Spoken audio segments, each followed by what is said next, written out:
दरोगा और उसके साथ 2 कांस्टेबल, इन लोगों ने आके मुझ पर हमला किया, मारा पीटा, थाने में बंद रखा, हथियार तक मेरे को दिखाए गए, कैंची से कलावा काटा, फिर माँ बहन की जो गंदी संदी गालियाँ थी वो गालियाँ दी, फिर मुझे नीचे बैठवाया, फिर हथियार निकाल लिया, पिस्टल निकाल ली, ये कर देंगे वो कर देंगे उन्होंने। हजारों की तादाद में जनता और किसान, बीच में बैठे पूर्व केंद्रीय मंत्री संजीव बालियान। गौतम बुद्ध नगर जिले के जेवर थाने की इन तस्वीरों के पीछे की जो कहानी है उसको जब आप सुनेंगे तो आप भी दंग रह जाएंगे। जेवर थाने में ऐसा क्या हुआ जिसके बाद मुजफ्फरनगर से चलकर संजीव बालियान पहुंच गए, जिला पंचायत अध्यक्ष अमित चौधरी पहुंच गए, आसपास के गांव की जनता पहुंच गई, बीजेपी के सैकड़ों कार्यकर्ता पहुंच गए। पूरी कहानी आपको सिलसिलेवार तरीके से बताते हैं। पहले आप इन तस्वीरों को देखिए। ये तस्वीरें शुक्रवार की रात करीब 10 बजे की है। एक गड्ढा खोदकर पनीर को दबाया जा रहा है। दरअसल शुक्रवार करीब शाम 7 बजे जेवर में टोल चौकी के पास फूड इंस्पेक्टर ने जेवर पुलिस के साथ मिलकर पनीर से भरी एक गाड़ी पकड़ी। पुलिस का कहना था कि ये पनीर नकली है, लेकिन डेयरी मालिक का कहना था कि ये बिल्कुल शुद्ध है। धीरे धीरे विवाद बढ़ा और पनीर से भरी गाड़ी को जब्त करके जेवर थाने लाया गया। पनीर के मालिक की माने तो जेवर पुलिस ने उनसे 1 लाख रुपए की रिश्वत मांगी, लेकिन उस वक्त उनके पास 1 लाख रुपए नहीं थे। इसी विवाद में पनीर मालिक ने अपने करीबी और जेवर थाने के भवोकरा गांव के पूर्व प्रधान प्रेमवीर चौधरी को बुला लिया। प्रेमवीर चौधरी की माने तो उन्होंने पुलिस से बातें की, लेकिन पुलिस ने उनकी एक नहीं सुनी। और उसके बाद जो हुआ प्रेमवीर चौधरी से खुद सुनिए। फिर मैंने इनसे ये कहा कि आप अपने ड्राइवर को मेरा नंबर दे तो मैं कोशिश करता हूँ, बात करता हूँ। तो इनके ड्राइवर की लगभग 7:21 या 20 मिनट पर मेरे पास कॉल आती है। मैंने उससे पूछा भाई कब से खड़ा है, तो उसने कहा मैं 6:30 बजे से लगभग इन्होंने मुझे यहाँ पर हाईवे पर गाड़ी को रोक रखा है। मैंने क्या मांग है कि भाई साहब इनकी 1 लाख रुपए की मांग है और मुझ पर तो 6,500-7 हज़ार रुपये हैं, इससे ज़्यादा मुझ पर पैसे नहीं है और भाई साहब पैसे की व्यवस्था करके ला रहे हैं। तो मेरी उन्होंने ड्राइवर ने फूड इंस्पेक्टर से बात कराई। फ़ोन से बात कराने के बाद फूड इंस्पेक्टर से मेरी बात हुई। मैंने कहा भाई साहब हमारे आधे घंटे का समय दें और आप कहीं लिखा पड़ी या गाड़ी में कोई कार्रवाई ना करें। अगर कोई सैंपल की बात है तो आप सैंपल भर सकते हैं। उसके बाद इंस्पेक्टर साहब ने मुझसे खुद कहा है, SHO साहब ने, कि प्रधान जी इसमें जो आपका पनीर है उसका पूरा वेट लिखवा लेना, इनसे लिखित में ले लेना। कल को आपका पनीर का सैंपल सही आता है तो कल को कोर्ट में तो खड़े हो जाओगे आप। इंस्पेक्टर साहब का ये कहना था हमसे। तो हम बाहर जाके हम उससे सप्लाई इंस्पेक्टर से कह रहे इसका वेट लिख के हमें दे दो, जाके हम कल कोर्ट में खड़े हो जाएं। इतनी बात थी। इसमें इतने लौकी प्रधान जी ने हमारे ज़िले के जनप्रतिनिधि नरेंद्र भाटी जी को कॉल मिलाई।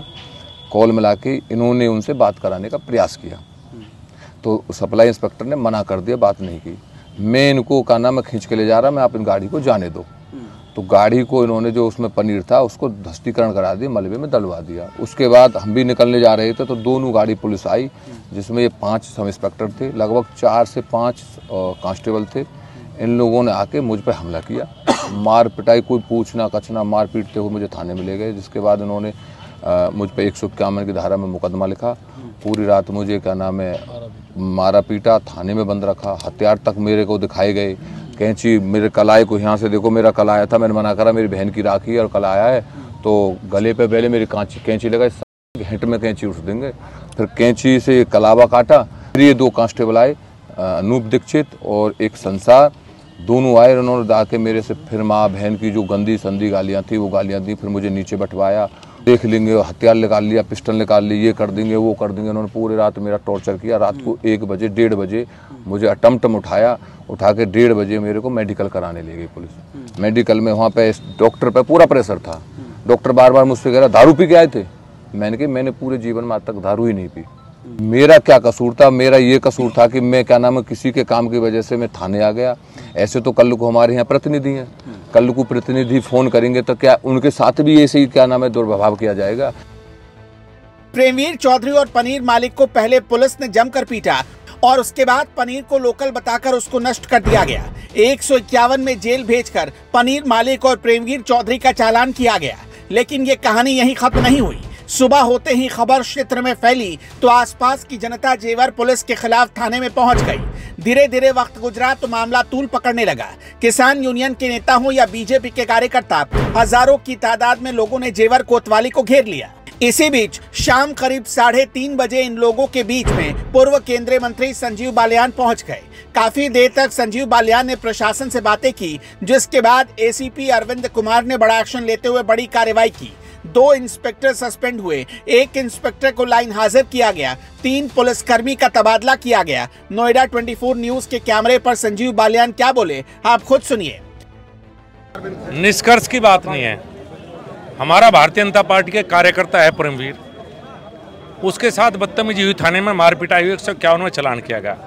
ये किसान खड़े हैं गजेंद्र सिंह, इनका दूध का कारोबार है, अपने गांव के प्रधान भी हैं। एक फूड इंस्पेक्टर 25 क्विंटल मावा और पनीर इनका पकड़ता है, 2 लाख रुपए रिश्वत मांगता है और उसको आके जेसीबी से दबा देता है। अगर इनका पनीर और मावा नकली है तो इन्हें जेल जाना चाहिए, बाहर मेरे साथ खड़े नहीं होने चाहिए। आप लोगों के सामने हुआ है।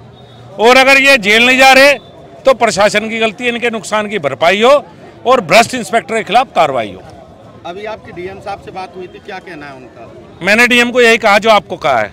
उसने कहा कार्रवाई करवाऊंगी, और कार्रवाई तो करनी पड़ेगी, कार्रवाई तो हम करवा के छोड़ेंगे, ऐसे भ्रष्ट इंस्पेक्टर नहीं देंगे। मेरा यहाँ आना ये नहीं कार्रवाई करवाना था, मैं यहाँ इसलिए आया हूँ कि कार्यकर्ता को यह ना लगे वो अकेला है। मैं अपने छोटे भाई प्रेमवीर के लिए आया हूँ जो भारतीय जनता पार्टी का कार्यकर्ता है। अगर परमवीर किसी कार्रवाई से संतुष्ट है, यहाँ की पंचायत संतुष्ट है, मेरा मकसद कार्रवाई करवाना था, मेरा मकसद अपने कार्यकर्ता के साथ खड़ा रहना है। संजीव बालियान ने नोएडा डीएम मेधा रूपम से फोन पर बात की, जिसके बाद डीएम ने आश्वासन दिलाया कि फूड इंस्पेक्टर पर कड़ी कार्रवाई की जाएगी और पनीर मालिक का जो नुकसान हुआ है जांच के बाद उसकी भरपाई की जाएगी। Bureau report, Noida 24 news.